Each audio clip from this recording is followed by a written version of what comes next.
Hey everyone, in today's video, a top 10 video. I told you guys before, I want to do more top 10 videos. I've always wanted to do them, but never really actually did them. So now that my channel has had this complete makeover into gaming, 100% gaming, reactions, gameplay, all that good stuff, I'm bringing back my top 10 videos. I mean, I'm starting my top 10 videos really, because it's been like 12 years and I did maybe like one or two, and I want to do a top 10 video for every single console, my favorite games, plus some random top 10s like my favorite racers and all that kind of stuff. And today, June 23rd, it's the 20th anniversary of the Nintendo 64.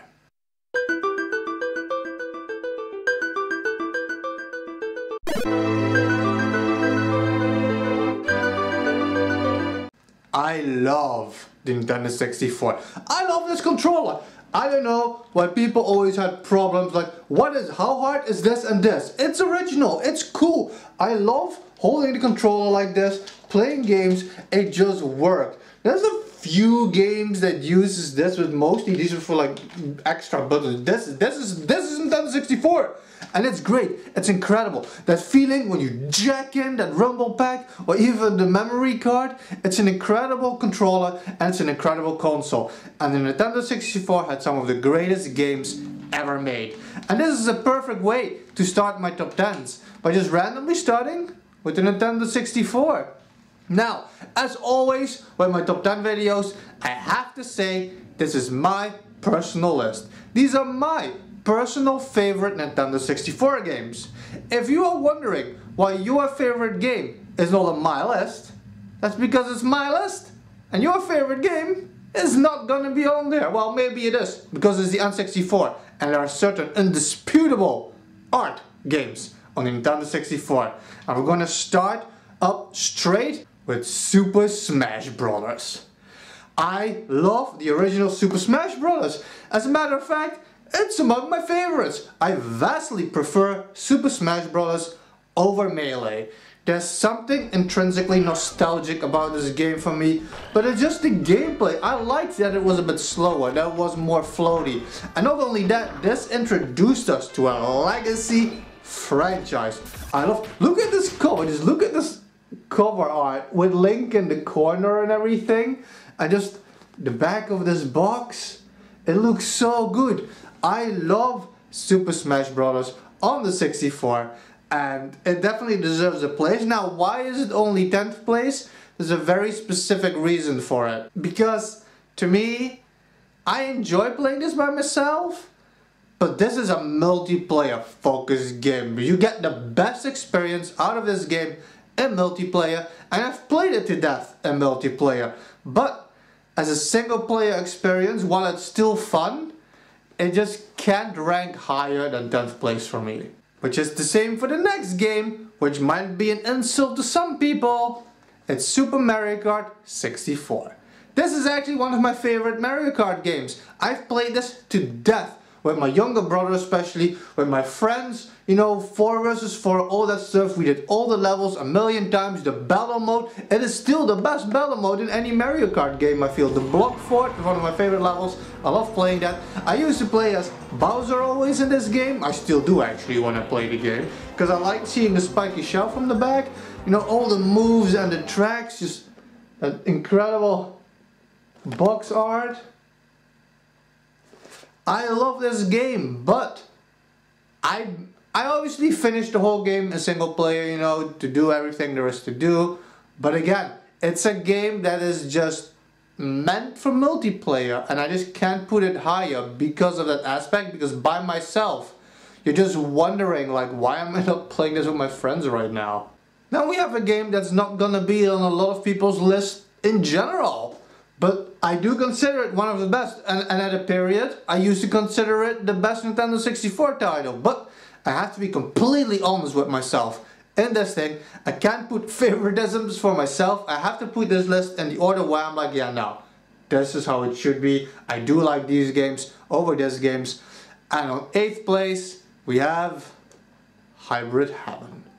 One of the greatest N64 games in my opinion. Way too overlooked way too overlooked. This was an experience for a Nintendo fan back then on Nintendo 64. Hybrid Heaven, this crazy corruption, like governmental thing. It has cloning, undercover conspiracy theories, all that stuff. It has crazy RPG elements. Because people often like there's no RPGs on the Nintendo 64, but this was an RPG, and a great one, where you leveled up and gave moves to individual body parts to do specific moves, and you had like these robots chasing you, and there was this whole thing of who are you really? They try to really like mess with your brain, where you're like, wait, am I the character I'm playing with, or am I supposed to be the other character? Some kind of like John Woo face-off kind of thing, you know? Like, it's really cool.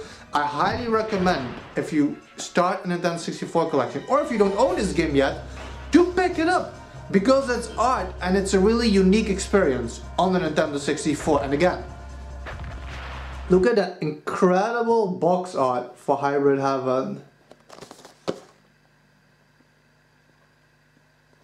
On 7th place, and this might be blasphemous to some people, like, why is it only on 7th place, Retro? On 7th place we have Banjo-Kazooie.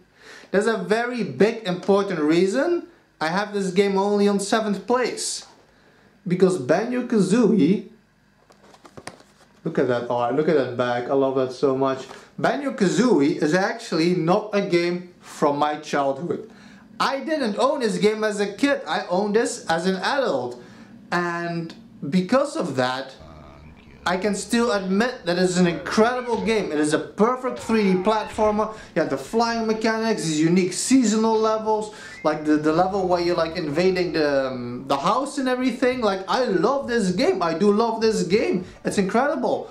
But I don't have that nostalgic attachment to it. I don't have this nostalgic attachment to it that I do have for all the games that are coming after this. Now, I also think obviously those games are better than this one, and again, that might be blasphemous, but it's mostly because I didn't grow up with this game, so it just ranked differently after playing it, you know, after the GameCube, after the Wii. I've only had this game for maybe like 6-7 years, something like that, so I didn't grow up with it. But it's still an incredible game. I didn't even finish it yet. It's in this top 10. I didn't even finish it yet. Because at one point I got stuck on this level, which was bullshit. And I still intend to complete it. But I haven't been able to complete it in the past few years because I don't have an N64 at my house anymore. So it's weird, but it's still an incredible game and definitely 7th place for me. So what games do I consider better than Banjo-Kazooie? Why are you gonna hate on me now, all of it? Well, this is actually the one game I don't have a box for. It's Lilith Wars. Lilith Wars, I assume it's Star Fox 64 in America. I didn't even know what they call this in America. Lilith Wars, Star Fox, Star Wing on Nintendo 64. This game went through. No, we used to call Star Fox. Even now I'm saying Star Fox. No wait, you guys call it Star Fox. We used to call it Star Wing on the Super Nintendo, and now Lilith Wars. It's a whole mess because by now we just call it Star Fox as well. There's a whole copyright thing that used to be going on back in the day. But Lilith Wars, I was addicted to this gameplay, to the sound effects. It was, Star Fox is one of my favorite Super Nintendo games as well, and this is a perfect sequel. All of a sudden you could do loopings while you were flying. Everything looked so incredible. It was less vectory and more actual 3D rendered shit. And you could see like buildings and aircrafts and stuff. Like, everything got a soul. Not only did everything got a soul, the sound effects, the action sequences, it was almost like scripted action on rails and stuff. And on top of that, you got levels with actual 360-degree dogfights. You could fly in massive levels, left and right, turn around, loopings, all that stuff. It was crazy. Then you had like the whole Star Wolf team that would enter the battlefield. You had this mass blowout, this dogfight with all these aircraft. It was incredible. And stupidly enough, one of my favorite things that Lilith Wars added was the tank. The tank, I used to love driving the tank like over the hills, racing to the back, shooting all the bad guys. And then I was so excited that I could hover with the tank. I'm hovering with the tank. It was the greatest shit to me. Not even realizing that you literally have aircrafts in the game that are already flying and stuff. Something about driving the tank and then just boosting around, I loved it. It's an incredible game, and I gotta find myself like a boxed version of this one day still. On 5th place, F-Zero. I personally prefer F-Zero GX that doesn't take anything away from F-Zero X. When I got the N64 with my younger brother, who has my N64 still by the way, and my rumble pack, we got Super Mario 64, and I personally got F-Zero. And I remember being, this was one of the rare presents. We would always look, we were these kids, we would look for the presents. And I saw the presents wrapped in the closet, and I could see this cover through it. And this cover means so much to me now. It's incredible. I could see these vehicles through it. And I love F-Zero on the Super Nintendo. And again, that's what made the N64 so great. You got all the most perfect sequels imaginable, and almost every single game did that perfectly, that transition into 3D and stuff. And F-Zero X, all of a sudden, you didn't just have empty CPUs on the track that meant nothing, that you couldn't even pick as characters in the game. You had 30 characters, what is it, 30 vehicles in this game? 30 vehicles and all these characters and all these courses. You had different modes like the death loop mode, and this was just an incredible game. There was all this extra lore added to it, and just seeing this game in 3D, I can't even begin to imagine what I used to feel for that back then. Most games on the N64 made that switch to 3D, and it was breathtaking, it was gorgeous. And in F-Zero, making these loopings that the game never used to do, and driving on the cylinders, going all around, or you're going forward and then going on looping and boosting and jumping. It's an incredible game, and there's something so nostalgic to me about the design and the vehicles, and it is absolute art and one of the greatest racers, without a doubt, ever made. Nintendo, just give me a new F-Zero. I don't need it to be cool, I don't need it to be extreme or space or this massive reinvention of the genre. Just give me a racer, Nintendo. Like I said before, when we got Nintendo 64, you could kind of see through the packages, and me and my younger brother, we could see Super Mario through the wrap, and we were dying. And we didn't stop playing this game that Christmas all day. Insane. I love Super Mario 64 for so many different reasons. After a while throughout the years, I had people complain about the camera, but like, I never had really a problem with the camera. All of a sudden, seeing Mario go in 3D, that perfect transition, and it just worked. You couldn't, it wasn't just all of a sudden in 3D, you were walking around in 3D. You could fly, literally like do a triple jump and fly in the levels. It was insane. You had all these secrets in the castle. You could go into these doors and the paintings, hidden walls, there were like slides everywhere. The underwater levels, it's absolutely crazy. Everything this game offered, and you're going through the castles, you're going through the pyramids, you're going inside all of these things, and in the ghost house, a 3D ghost house, you were walking inside of it. It was insane. It was absolutely beautiful, and I couldn't believe my eyes when I saw this. I like the little extra things they did. There was a level, there's actually a photo of it in the back, where there was a mirror, and you could see the little Lucky Tube behind you with the camera. It's so good. I love this game so much. It is a perfect 3D platformer. It's crazy hard, and I used to not enjoy speedruns that much, but speedruns of Super Mario 64 are absolutely ridiculous. Incredible game, and without a doubt one of the best on the N64. This one might be strange. This one might make people mad. Do you think this is better than Mario? Do you think this is better than Banjo and Kazooie? And I'm like, yes. My personal preference is this game is on 3rd place. It's one of the greatest games ever made, and definitely one of the most insane games put on the Nintendo 64. And that's Body Harvest. And I've talked about Buddy Harvest before, and I will talk about it again and again, because everybody who owns an N64 who doesn't own Buddy Harvest needs to own Buddy Harvest. Look at that cover with like the Doom-like cover with like the Judge Dredd looking characters and stuff. And then the back of that cover. I love this game. I love this game so much. Buddy Harvest is an open world Nintendo 64 game. An open world game where an alien invasion, these giant insect monsters are just there to ravage the earth. And you're sent from the future back into the future, and that is 2016 I think, by the way, but whatever. You're sent back from way into the space future, 2016, back into like 1970, I think the first level is, something like that. 1966.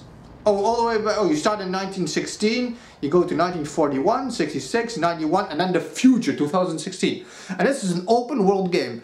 You can choose in every time zone, obviously, like houses look better, vehicles improve. You walk around in an open world.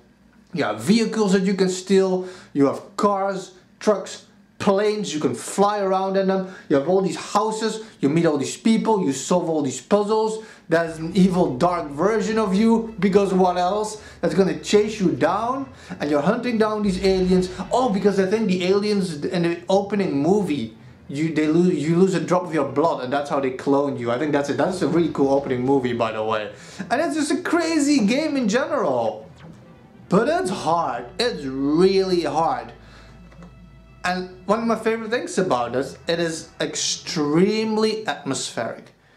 When you're in this war, you're driving in your car, you're shooting around all the aliens, you get out of your car, you seek shelter in a house, you have this ridiculous music that starts. You're reading some of the lore in the books, you're turning the pages, you know, you're trying to solve some of the mysteries to move ahead in the game. It's a crazy game, and I will never stop talking about it, because I honestly think it really is that good. And the fact that they put this on the N64, this is made by the GTA team, by the way, and you can definitely get those vibes from this game a little bit. Like, it's really cool, it's a really good game, and you have to hunt this down if you've never played it before. On second place, there's only 2 games left, technically. On second place, GoldenEye.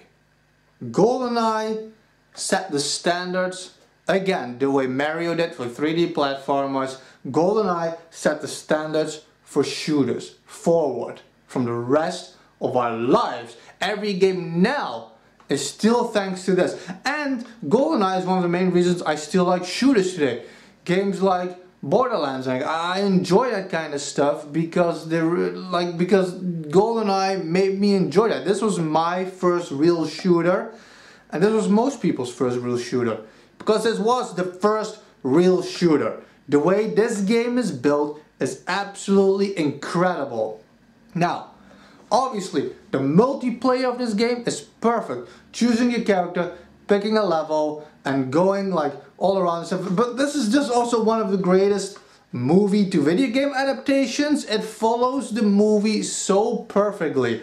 And single player missions are incredibly fun. I like the sound effects of the shooting, the sound effects of the guns. Dostoevsky 44 was always one of my favorites. The sound effect of the bullets going through the glass. You have the music. You have like the little watch game. You press start, you know, and like the camera went like into the watch, and you had all the things you could do with your watch, like the laser stuff. You had to place trackers on computers. You had to destroy cameras because they could warn you. You could like, the way you like headshot the guards, where you had to escape from the prison. You had to drive the tank. You have to escape with the plane. The level where you like, the facility where you start in the toilet and you sneak your way around. So you had these sneaking missions. You had these full-blown AK-47 missions and shit. This game is art. I love it so much. And the reason it's so high is because I'm explaining. The single player is so filled and it's so incredible. But on top of that, you have this perfect multiplayer game. Absolutely perfect multiplayer game. And I've played this game to death. With my brothers, with my friends. You know, we usually would pick the temple. The facility was like one of my favorites as well. I love this game so much.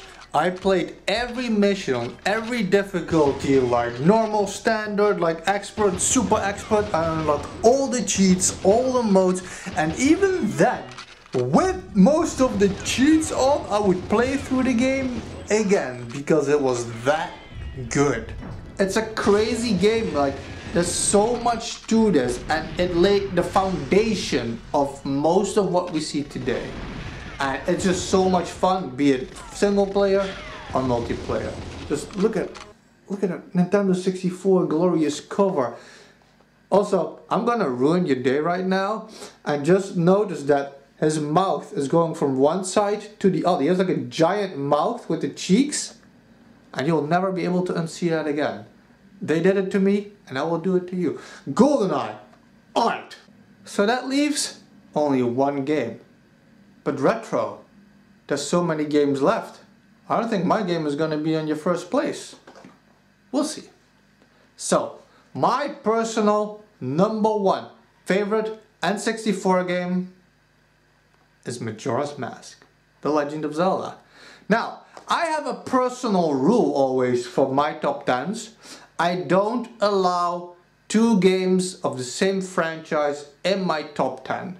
I don't like it. It creates variety having that rule. So obviously, the first place is a shared one. It's Majora's Mask, but it's also Ocarina of Time. Now, I've always said this, and I always admitted this, and I will never hide from the fact that I consider Ocarina of Time the better game. It is a better game. It is a better Zelda. On top of that, it has a much higher nostalgia value for me. The dungeons are better, the feelings when you first went to the Deku Tree, the feelings when you pulled out the Master Sword and the game wasn't even over and 5 more dungeons were added to it, and then you went into the Forest Temple. It's crazy experiences, and you go into the desert and you have the Water Temple, which I personally always enjoyed, like Lake Hylia and all the stuff. It is factually the better game. It is a bigger game. It is insane. It's incredible. The legacy this game had, Z targeting. This laid the foundation for many games today, third-person action adventure games and stuff. The way Mario did it for 3D platformers, the way GoldenEye did it for shooters. This is why the N64 is such an insane machine. It is incredible. And yeah, this is by far the much bigger adventure, without a doubt. But I personally prefer Majora's Mask. Majora's Mask got to me in a point of my life where I got out of a horrible period, a 2.5-year period that has completely wrecked me and stuff, and I got back to my normal self. And on top of that, that's the moment where I got into metal. I found my own metal, depressive black metal. I started liking depressive things on my TV shows, in my music, and in my video games. And Majora's Mask is just my personal favorite Nintendo 64 games for many reasons. I really related to the Skull Kid, which is why he's one of my favorite characters ever, which is why he's right there. I love the Skull Kid. I liked how he was just cast away by society, he was completely alone, he had like fake friendships to rely on that he forced people into, he was completely depressed, he had enough of it, and like he just got taken over by corruption, and the corruption blending with his personal feelings, he was just ready to destroy the world. And the moon crashing down on this world is just there's such a beautiful symbolism behind it, and I love it. And the whole game, the thing that makes this game great is not the dungeons. There's 4 dungeons, they're not that good. Stone Tower Temple is really good. It's about it. The ice one's okay. The swamp looks really nice, but it's not a great dungeon. Let's not even mention the Zora, the one. No. But I don't need to talk about dungeons for this game, because they're like extra add-ons for me. I do still enjoy the dungeons in the game, but the main focus for me in Majora's Mask is that depressive vibe, that melancholy of impending doom. The Bomber's Notebook is an item you get in this game, and it's gonna help you keep track. Even more so on the 3DS version. They improved that a little bit, but it's still in this game, and it's gonna help you track down all the people you're helping and all these quests. And it's crazy quests. There's a crazy love story in the game. literally an alien invasion you have to prevent. There's all these people you're helping with all these problems, solving them basically towards their dying days. Because, you know, hey, my friend Trevor, listen to his music, Dying Days, really good song. 80 if you live till 80, but guess 75 is alright. I hope everything I did for my family was enough. Last thing it needs for their life to be tough. God, I don't wanna die, but fuck it, I'm alive. Let's goddamn celebrate life. My family's the number one reason I'm trying to survive. You know I love you guys, even when I'm gone, you all still be on my mind. I know I'm on my dying days. My heart is taking over me. I no longer wanna feel the pain, cause I feel restrained, going insane. But you're helping them towards their dying days. That's what it's about. That's what this game is. It's depressive. You know all these people are going to die. You're trying to stop it. These people don't know that. Some people stay behind. Everybody, like most of them, are like leaving, abandoning the village as time goes on. And there's all these mysteries you're uncovering while you're roaming the land. And no matter where you are in the land, you will always be remembered that this giant moon is crashing down, because every day, every hour, every second, it is literally approaching. It is coming down. You see it slowly coming down. And all those aspects combined make me feel, they make Captain Planet, they make me feel that this is just my personal favorite because of that darkness, that abandoned, that melancholy, and something as stupidly simple as bringing back the actual Zelda theme in the overworld, which I really like. So there is a lot to this game. There's a lot to explore. The horror alone already. I love this cover art so much for this game.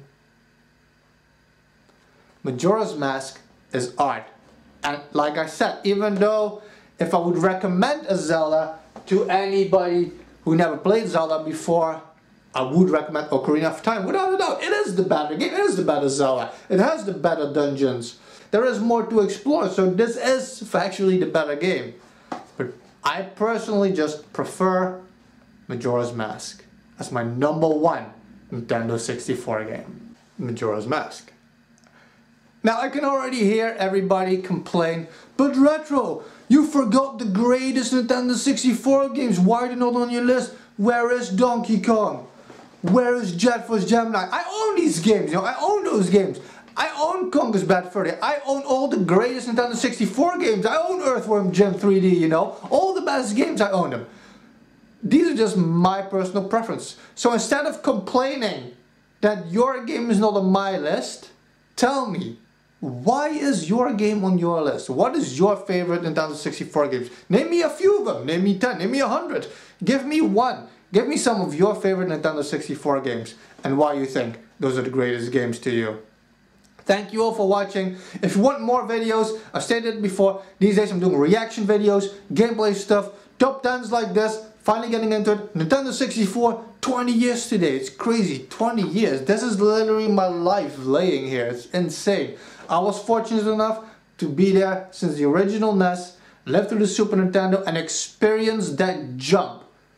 When Mario went into 3D, when Zelda went into 3D, when GoldenEye came, and it's something nobody will ever be able to experience again. And this is why the Nintendo 64 is factually one of the greatest consoles ever made, and why so many people have such massive nostalgia for the N64, because the Nintendo 64 literally changed not just the industry, but gaming overall. These lists, they're always really hard to make. Top 10 lists are hard. That's why some people refuse to do them flat out. Some people just don't put things in order. I like putting things in order in a numbered list. And who knows, this list of mine could be completely different next week. I mean, completely different is an overstatement, but there could be variations, games could shift, could move out. I could all of a sudden remember a game that I'm really fond of that should be on the list, you know. I could be like finishing Banjo and be like, maybe it should be higher, maybe it should be lower. These lists always change, but as of now, this is my top 10 favorite Nintendo 64 games list. Thank you for watching. Subscribe if you want more content like this, and stay real.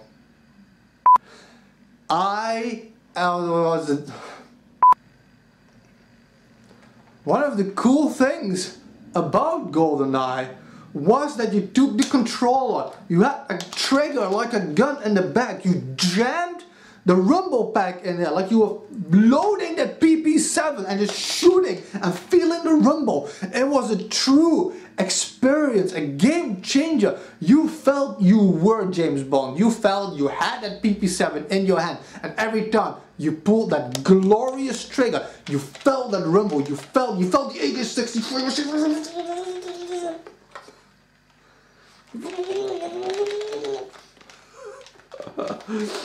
Oh, what am I doing?